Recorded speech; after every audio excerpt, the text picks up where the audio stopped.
Hi lock lovers, here are some lock mistakes I made and what I learned from them. My first mistake was trying to cut my hair in a V shape to give it more fullness without the weight, but look at what I ended up doing, and I still have to live with it today, and it's been 2+ years now. So this is from the same section, and look, I have one this length, then one going all the way down, one almost all the way down, one this length again, one even shorter, and then one another length. It looks like no rhyme or reason, but I did it myself trying, and what did I learn from it? I learned that instead of cutting horizontally, you have to cut going down at an angle, because if you don't, the locks will unravel, and mine started to unravel in the front. So you want to cut going at an angle, not across. And I know I can go in and get some fake hair applied to the ones that are a disaster, but I'm afraid that, it might come out unexpectedly, or I'm pulling my hair out of my sweater or something and it starts to unravel or something. I don't know, I just don't want to mess with it. But that's my biggest mistake, and I have to live with it today. And I also learned to camouflage that mistake. I can do crinkles and curls and maybe little updos in front to try to hide my mistake.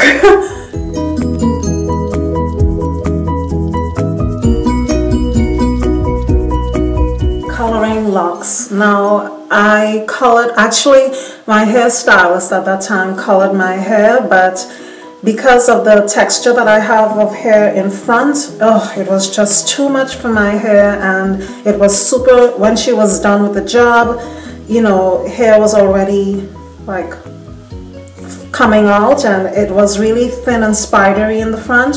So she decided to wrap the front locks, this portion right here, with yarn, and I thought I was hot until I saw my locks in different lights, and it looked really, really dolly-like and fake.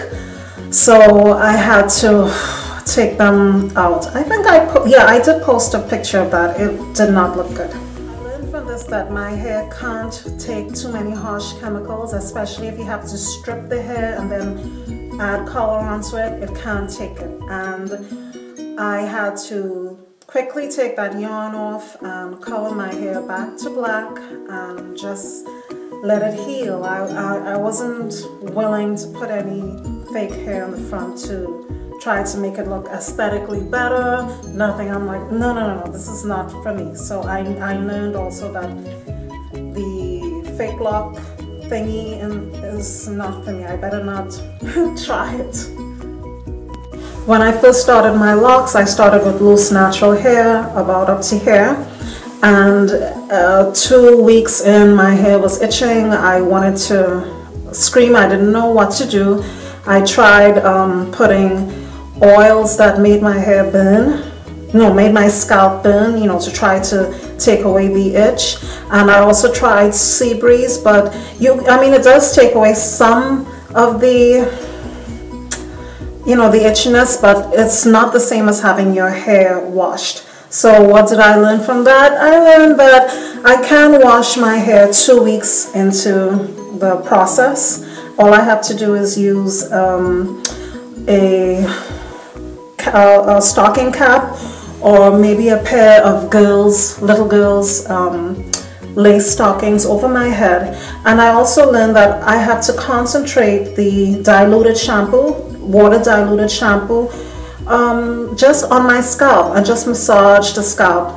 And once you take the stocking off, you either let it air dry or you pat it dry gently, and just twine the loose hairs that come out back into the locks that are forming.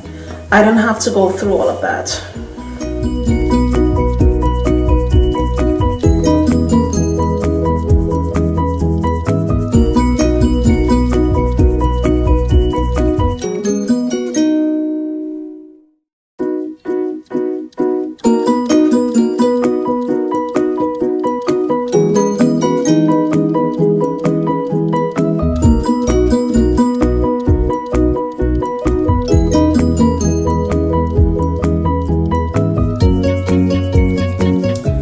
I used to visit my hairdresser, she would give me a couple of styles, and those styles would be out in not even 2 hours. I couldn't take the pulling and tugging on my scalp, and quite frankly, I can't afford to. I have very fine, kinky hair, especially in the front, and hereditary, I don't have that thick hair that I can get away with styles like that. So I had to learn my limits. I have to modify some of the styles. If it's a mohawk or whatever, I have to pull the hairs out in the front so that they're not pulling and tugging, and just sort of modify the look. But I had to learn my limits to keep my hair healthy. It's either the health of my hair or a fashion, and I'm not going to look fashionable in the long run anyway with no sides.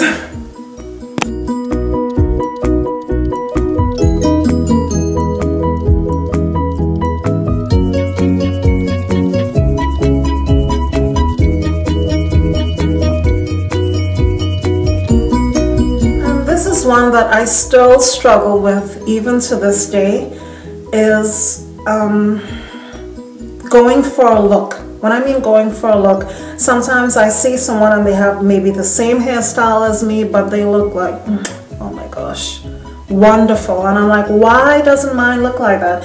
You know, what am I doing wrong?